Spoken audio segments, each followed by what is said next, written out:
Guys, at ito na nga, dumating na ang ating pinakahihintay na parcel.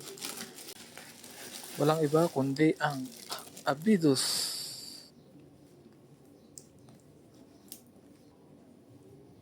Mini UPS Portable Smart Power Supply. Meron siyang overcharging and over-discharging protection at electric leakage protection. At pagbukas, meron siyang owner's manual. Meron din siyang kasamang charger.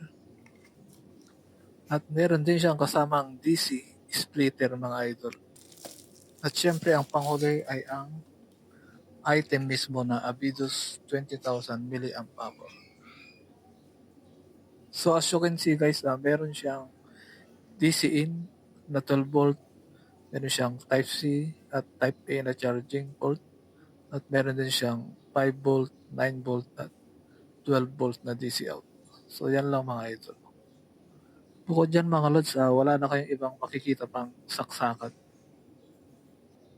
At kung titingnan natin sa likod mga idol, ayon sa kanya, ang Type C ay isang fast charging.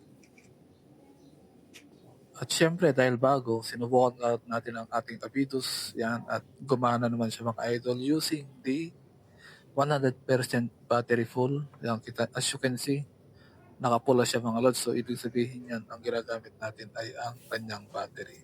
Hindi po yan nakasaksak. Yan, at napagana niya ang ating PLDT Wi-Fi modem.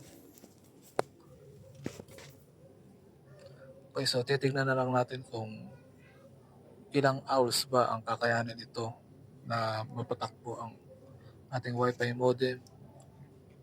Gamit lamang po ang kanyang built-in na battery which is 20,000 mAh.